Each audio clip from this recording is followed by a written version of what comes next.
Sur mes lèvres de Jacques Audiard, avec Vincent Cassel et Emmanuel Devos, qui est notre invité ce soir.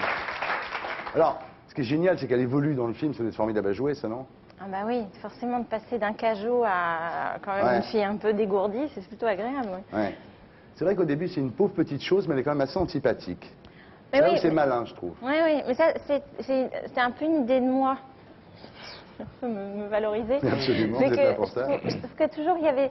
On montre toujours comme ça des personnages très malheureux comme ça, puis on a pitié d'eux tout de suite. Et je trouvais pas ça bon pour le film. Ouais. Je préférais qu'on l'aime à la fin, mais qu'au début, ils sont un peu antipathiques. Les gens qui ont vécu que des malheurs comme ça, ils sont pas forcément sympathiques. Mais non, on croit toujours que les gens malheureux sont gentils. Mais non, mais pas du tout, parce qu'ils n'ont connu que des horreurs. Donc pourquoi ils seraient sympas avec les autres, hein, franchement. Alors c'est un peu vous, hein, parce que vous avez un côté... bah oui, attendez. Très antipathique. Vous avez un côté comme la fille du film, quoi. Un côté un peu petit soldat, jusqu'au boutiste. Oui, parce que j'ai eu ce premier rôle assez tard, dans ma longue carrière. Mais... Vous avez une carrière assez lente. Voilà. Faut le dire, quoi. Maintenant, on peut le dire, parce que vous êtes accroché, hein. Ah oui, comme un pou. Comme un pou. Il y a d'autres images, mais bon, c'est joli. Non, mais si, est-ce que t'es un peu pou? On va dire comme une tique aussi. Comme une tique, on va voilà. dire comme un pou. Voilà. Non, mais c'est vrai. Oui, oui, oui. Il y a quand même 17 ans que vous êtes dans le métier, hein. Eh oui. Mine de rien. Mine de rien. Hein? Alors, Huster, vous l'avez dit, hein, et vous avez dit, quand il était votre prof, vous avez dit vous aurez une carrière très très lente. Oh non, il m'a dit, il m'a dit, tu auras un petit peu du mal à percer parce que tu n'es pas une jeune première. Mais quand même, il m'a quand même engagé à 21 ans pour jouer Chimène avec lui dans le site de Corneille. Lui, il croyait en moi, mais bon, il était un des rares. Mais c'est vrai qu'il était assez dur avec vous, il vous appelait Fernandel. Oui, il trouvait, oui, mais ça c'est un peu ces appellations un peu bizarres pendant les sais, cours, oui, non mais sûr, c'est un peu exprès pour déstabiliser. Mais c'est vrai, il n'était pas très sympa, il disait Fernandel, il disait tu ressembles à un cheval. Non mais c'est vrai. Non, non, il disait ça, non, oui, mais il était très... Plus il dit des choses comme ça, plus il aime les élèves. Faut le savoir. Ouais, faut le savoir. À l'école, pas du tout. À l'école, on vous appelait pas du tout le cheval, on vous appelait le mérou. À cause de la grande bouche. Non, c'est vrai, hein. Oui, oui, bah oui. Mais c'est très joli. Mais maintenant, c'est très joli, mais à 14-15 ans, les garçons, ils profitent de tout. C'est vrai que dans toute votre vie, vous avez rigolé avec la main devant la bouche. Hein. Ouais. Non, mais c'est vrai que, bon, à l'école, vous étiez pas au mieux, quoi. Non, mais non. Vous étiez un peu comme la fille du film au début, vous avez un peu les épaules, voilà, c'est vrai. les épaules tombantes. Non, c'est parce que non, mais parce que c'est vrai qu'elle avait un côté un peu adolescente. Moi, je me suis inspirée de moi à 13 ans. Comme j'ai grandi très vite, comme ça, j'étais un petit peu... Tous les garçons étaient plus petits que moi, c'était très gênant. Et je me suis inspirée de ça. C'est vrai que ça ressemble à ça. C'est quelqu'un qui n'a pas grandi.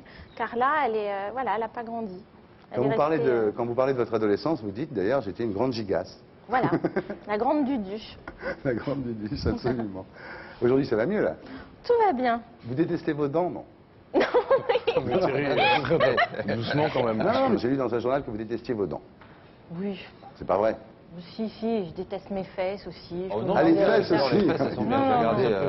Vous vous consolez, vous dites en tant que comédienne, une beauté trop éclatante peut parfois constituer un frein. Et vous citez Carole Bouquet, par exemple, c'est-à-dire qu'il peut jouer que certains rôles. Ouais, j'ai pas d'avis à donner là-dessus, parce que quand même, quand on est très très belle, c'est mieux d'être très très moche. Tout bêtement, t'as rien à dire. En fait, votre mère, votre père, votre beau-père étaient comédiens. Oui. Toute la famille était comédien. Vos parents, c'était plutôt de tendance décentralisée, hein. Non, c'est vrai. Et vous avez toujours été dans le bain, en fait, et à 14 ans, par exemple, à Avignon, vous voyez votre père qui donne la réplique à Maria Cazares. Vous avez toujours été dans les coulisses des théâtres. Oui. À 14 ans, vous faites de la figuration. Et donc, vous n'avez pas de souvenir précis du jour où vous avez décidé d'être actrice, en fait? Non, pas une grande révélation. Il n'y a pas de lumière qui est descendue sur vous comme ça, non? Tu dois être actrice, non? Votre seul souvenir, c'est d'avoir été ébloui par votre mère sur scène? Oui, oui, alors une fois, oui, elle jouait un très beau rôle comme ça, et elle était très belle, elle avait une très belle robe, elle s'était approchée du plateau, et moi j'étais toute petite, j'avais 6 ans, et j'étais à côté, puis elle m'avait regardée, elle m'avait vue, et peut-être ça, je sais pas. Et je sais qu'à la fin de cette représentation, j'avais été saluée sur scène avec elle, mais j'avais 6 ans. Ah ouais. Je me rendais pas compte. J'avais trouvé ça très très bien, les applaudissements. J'ai commencé par les applaudissements, oui. C'était pas mal. Et après, vous avez fait tout ce qu'il fallait pour avoir des applaudissements. Voilà. Et ça a marché.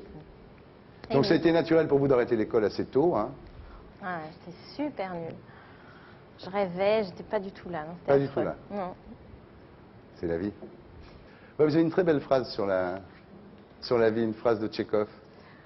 Qu'il écrit à Olga Knipper, sa femme, qui lui demande mais qu'est-ce que c'est que la vie? Et il répond mais tu me demandes qu'est-ce que c'est que la vie? Mais c'est comme si tu me demandais qu'est-ce que c'est qu'une carotte? Une carotte est une carotte. J'adore.